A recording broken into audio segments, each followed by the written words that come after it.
Llevo 8 meses trabajando con millonarios, emprendedores de éxito y personas en el top 1% de sus industrias. Desde el CEO de una empresa valorada en $1 billón, a alguien en el consejo de dirección de Goldman Sachs, al dueño de una escuela de trading que genera $15 millones al año. Y lo que he aprendido es que el top 1% de la sociedad opera en base a 5 principios que a la mayoría no nos enseñan. En el vídeo de hoy quiero compartir con vosotros cuáles son estos principios. Si los aplicáis de forma constante, es prácticamente imposible que en unas pocas semanas no estéis ganando más dinero, sacándole más partido a vuestro tiempo y progresando mucho más rápido con vuestros objetivos. Vamos a ello. La primera regla del top 1% es algo que observé por primera vez en uno de mis clientes más difíciles. Y es que este cliente en concreto siempre tenía comentarios sobre los detalles más insignificantes de sus vídeos. Y yo al principio no lo entendía, es más, me desesperaba y de hecho aún lo hace. Porque ¿qué más da que en un gráfico haya una redonda en vez de un cuadrado?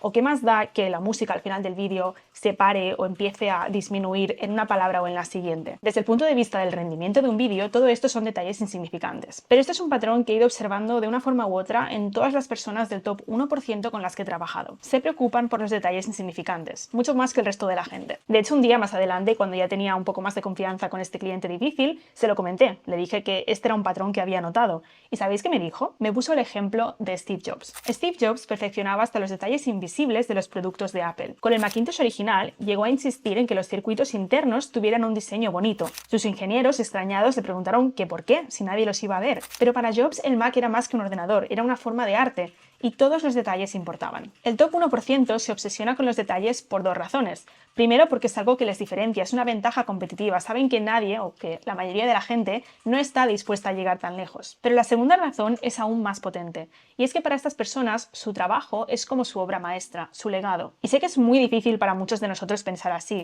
Si trabajas en el supermercado de al lado de tu casa o en ese banco en el que eres el empleado número 40.000, es muy difícil que te sientas motivado a pensar en todos esos detalles. Tu vida laboral, de hecho, es probable que no tenga mucho significado para ti. Ves tu trabajo como tu forma de vivir, tu medio de vida y ya está. Pero el top 1% no ve lo que hace como una obligación. De hecho, muchos de ellos podrían simplemente dejar de trabajar y dedicarse a vivir la vida, no lo necesitan. Pero para ellos su trabajo es más que un trabajo, es una forma de expresión. Están creando algo que les representa, algo que habla de ellos cuando no están, algo que puede perdurar. Y ahí los detalles importan. ¿Cómo puedes aplicar esto? Pues primero eligiendo tus batallas, ¿vale? Ni te compensa ni te es factible pulir los detalles de absolutamente todo lo que haces. Pero tú sabes cuáles son los proyectos que te importan y en cuáles marca la diferencia ser el mejor. Ese canal de YouTube, ese negocio que estás empezando, ese proyecto creativo que no sabes a dónde te puede llevar. Con estos proyectos importantes, ve un poco más allá y pasarán dos cosas. Primero, que te quedarás solo. La mayoría de la gente está demasiado anestesiada como para competir ahí. Es un hecho, vas a quedarte con las mejores oportunidades. Y segundo, vas a disfrutar más del camino, porque hacer las cosas con pasión, con dedicación,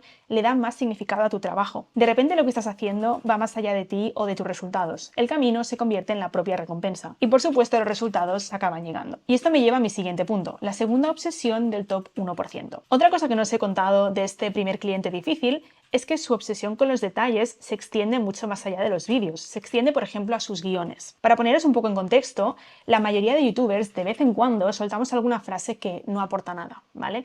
¿Por qué lo hacemos? Pues simplemente porque al algoritmo le gusta. Te decimos que el último punto del vídeo es el más importante o el más interesante, o que lo siguiente que te vamos a decir te va a sorprender. Todas estas frases, a ti como espectador, como audiencia, no te aportan nada, no ayudan a avanzar la historia, ¿no? O el punto que te estoy contando. Simplemente son frases en las que te digo que te voy a decir algo, pero aún no te he dicho nada. Obviamente, si todo el vídeo fuera frases de estas, fuera así, nadie se quedaría a verlo. El vídeo no funcionaría. Pero de vez en cuando, estas frases, que además son bastante imperceptibles para la audiencia y están bien integradas dentro del vídeo, lo que ayudan es a arañar unos pocos segundos de visualización y esto al algoritmo le encanta. Esto hace que el algoritmo impulse más tu vídeo. Por lo tanto, muchos youtubers las utilizan y de hecho, ahora que te lo he dicho, seguro que lo vas a ver en un montón de gente. El caso es que este cliente, mi cliente, no tolera este tipo de frases en sus vídeos. No porque no crea que sean buenas para su canal, sabe que son buenas, sabe que mucha gente las utiliza y sabe que el 99% de sus espectadores no las va a percibir como algo malo, ni siquiera se va a dar cuenta de que están ahí,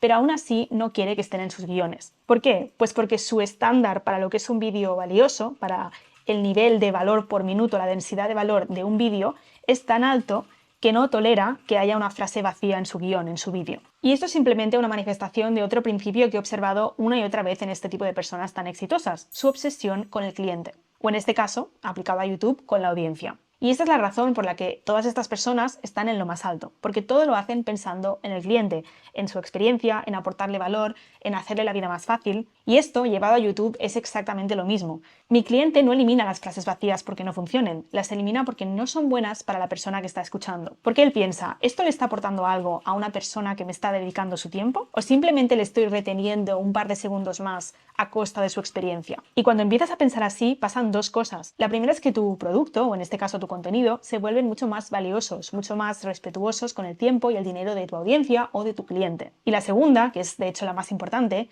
es que estarás construyendo algo que cada vez es más difícil de encontrar, sobre todo en Internet, y es la confianza. Y cuando existen confianza y verdaderas ganas de ayudar, los resultados vienen solos. La tercera regla del top 1% la aprendí de una de las personas más extremas que conozco. Esa persona es conocida dentro de su empresa por haber cortado una entrevista a los 38 segundos, simplemente porque ya tenía toda la información que necesitaba para descartar a ese candidato. También se la conoce por tener una norma bastante estricta anti-bodas, es decir, él no va a las bodas aunque le inviten. Está seguro de que en algún momento romperá esa regla, pero de momento no la ha roto. Y también se la conoce por hacer auditorías de su tiempo religiosamente cada semana. Y sé que suena excesivo, probablemente lo sea, probablemente esta sea una persona que, bueno, es un caso extremo, pero lo que hay debajo, ¿no? Esa protección casi exagerada de su propio tiempo, ese respeto por su propio tiempo, es a lo que voy, es lo que, bueno, el principio que me interesa resaltar aquí. Porque esto es algo que también he observado en muchas de estas personas del top 1% con las que he trabajado, y es que protegen su tiempo a toda costa. No les importa lo que piensen los demás, no les importa incluso quedar mal con ciertas personas. Si tienen que cortar una entrevista a los pocos segundos porque saben que no te van a contratar, por respeto a su tiempo y también al tuyo, la cortan, lo dejan ahí. Si tienen que ignorar un email con una oportunidad que no les interesa, lo hacen sin dar explicaciones. Y no solo eso, no se conforman con proteger el tiempo que tienen, sino que además invierten, gastan dinero en comprar más tiempo. La gente normal usa su dinero para comprar cosas, pero el top 1% lo usa para comprar tiempo. Y esto es porque tienen muy claro cuánto vale cada hora de su día y cuáles son las actividades que ofrecen un retorno positivo de esa inversión y cuáles no. Por ejemplo, tengo una clienta que paga para que le hagan la comida y para que la lleven y la traigan del aeropuerto cuando tiene que viajar. Y esto no es porque no sepa cocinar, no tenga cocina o porque no tenga coche, no sepa conducir. Simplemente porque le ha puesto un precio de $10.000 a su hora. Es decir, cada hora de su tiempo vale $10.000 y hacer ese tipo de actividades como cocinar, cuando realmente tampoco le gusta, o tener que desplazarse, ¿no? Ir y volver del aeropuerto, es algo que le cuesta menos, digamos, externalizar, hacer que lo haga otra persona y ella a cambio puede estar ese tiempo haciendo algo que realmente tiene un valor, un rendimiento económico más positivo. Y esto es algo que puedes aplicar desde ya, no hace falta ser millonario, no hace falta poner el precio de tu hora en $10.000. Simplemente ponle un precio, el precio que tú creas, y utiliza este precio para tomar mejores decisiones sobre a qué le dedicas tu tiempo. Por ejemplo, si hacer una hora extra en tu trabajo te reporta 30 euros y contratar a alguien esa misma hora para que te ayude a limpiar la casa te cuesta 15, te sale más a cuenta trabajar esa hora extra que limpiar tu casa. En este caso, tiene todo el sentido del mundo contratar a alguien para que te ayude. Obviamente no vas a aplicar esta regla a absolutamente todo. Hay actividades como por ejemplo salir a tomar una cerveza con un amigo o irte de viaje que no eliges hacer por su rendimiento económico. Pero sí que es verdad que la mayoría de la gente hace muchas cosas por inercia sin llegarse nunca a plantear cuál es el mejor uso de su tiempo. Asignarle un valor a tu hora, un precio a tu hora, puede que no sea el método perfecto, pero como mínimo te forzará a pensar dos veces, ¿no? A quién o a qué le dedicas el recurso que al fin y al cabo es lo más valioso que tienes, que es tu tiempo. Y vamos a por la cuarta regla del top 1%. Y esta para mí fue la más inesperada, pero también la que más ha cambiado mi vida, porque es sobre algo a lo que nunca le había dado importancia. Esta regla la aprendí de esta clienta que te comentaba, que valora su hora en $10.000. Resulta que esta mujer está obsesionada con la comunicación, tanto que tiene reglas súper estrictas y sistemas extremadamente precisos para asegurarse de que todo lo que dice se entiende a la primera. Y esto no es más que otra consecuencia de ese precio que le ha asignado a su hora. Si su hora vale $10.000, cada minuto que pierde intentando aclarar algo o repitiendo algo que ya ha dicho, son $166 que pierde. Por eso todos sus mensajes tienen fechas límites, siguientes pasos, el nombre exacto de la persona que tiene que hacer cada cosa y además están formateados para poder leerse fácilmente por encima. Y esto es algo muy curioso que aprendí de ella. Y es que la mayoría de nosotros escaneamos los textos siguiendo una F. Es decir, leemos las primeras líneas y luego bajamos verticalmente por el documento. Con lo cual, si la información más importante de tu mensaje está enterrada en, yo que sé, en el tercer párrafo, lo más probable es que pase desapercibida. Sé que todo esto puede parecer superficial o, bueno, como un detalle poco importante, ¿no? De hecho, a mí me lo parecía. La primera vez que oí todo esto pensé, bueno, es algo pues que no aplica tanto a mi vida, ¿no? Pero cuando me puse a analizarlo de verdad, me di cuenta de la de tiempo y energía que estaba perdiendo por no ser desde el principio precisa en cómo comunicaba. Por ejemplo, una parte muy importante de mi trabajo es dirigir a editores que a menudo no hablan muy bien inglés para explicarles qué es lo que quiero en cada parte del vídeo o, por ejemplo, si hay un gráfico, cómo quiero que hagan el gráfico. ¿Qué pasa? Pues que cuando me puse a analizar si todo este tema de la comunicación era algo importante para mí, me di cuenta de que realmente sí, de que estaba perdiendo mucho tiempo por no ser muy precisa o todo lo precisa que podía ser desde el principio. Si no le decía bien a un editor lo que quería, ese editor me mandaba algo que no era exactamente lo que yo tenía en mente, con lo cual tenía que pedirle a ese editor que lo repitiese, duplicar su trabajo y luego también duplicar el mío, porque en vez de hacerlo bien a la primera, revisar una versión y aprobarla, tenía que revisar otra versión más adelante o incluso más de una. Es decir, por no ser clara al principio, por no dar instrucciones detalladas desde un primer momento e invertir algo más de tiempo al principio en comunicar mejor, al final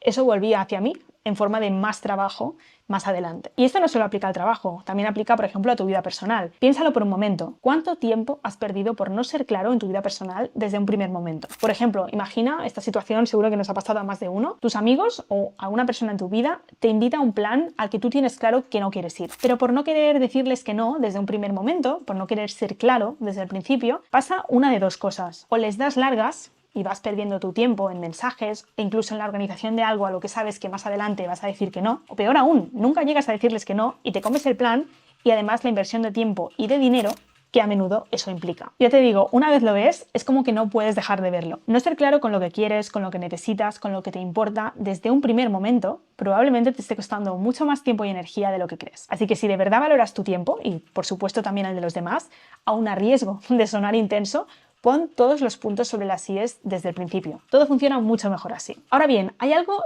tan o casi tan valioso como es tu tiempo que el top 1% valora por encima de todo. Y es algo que la mayoría del resto de mortales descuida.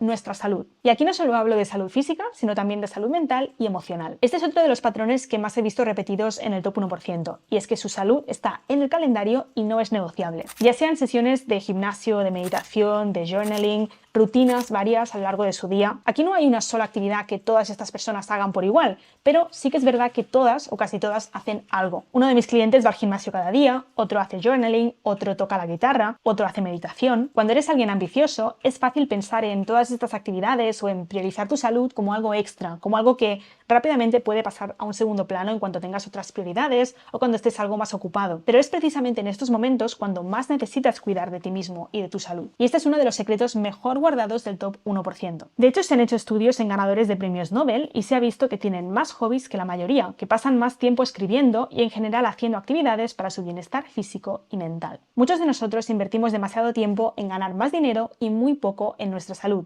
Y esto es un error, porque al final es nuestra salud por encima de todo lo que nos va a permitir disfrutar de nuestra vida, mucho más que el dinero. Lógicamente habrá etapas en las que tendrás que priorizar otras cosas, etapas en las que perderás alguna hora de sueño o en las que el gimnasio pasará a un segundo plano. Esos sprints son parte de la vida, son parte del proceso sobre todo de cualquier emprendedor, pero ten claro eso, que son etapas. Y aún así, durante estas etapas más intensas, intenta mantener algo, aunque sea algo pequeño para ti, aunque sean solo 10 minutos de journaling o ese café con un amigo o salir a pasear de vez en cuando, salir un poco a tomar el sol, a disfrutar de la naturaleza. Eso es lo que hacen las personas más exitosas y es precisamente la razón por la que pueden mantener un nivel de intensidad, de concentración y de ética de trabajo que a la mayoría se nos escapa. Si has llegado hasta aquí, déjame un comentario para que pueda agradecértelo personalmente. Sígueme en Instagram, suscríbete a mi newsletter y si quieres empezar con todo esto de YouTube, marca personal, empezar tu presencia online, te dejo en la descripción los enlaces a las clases en directo que estoy haciendo. La próxima es este sábado.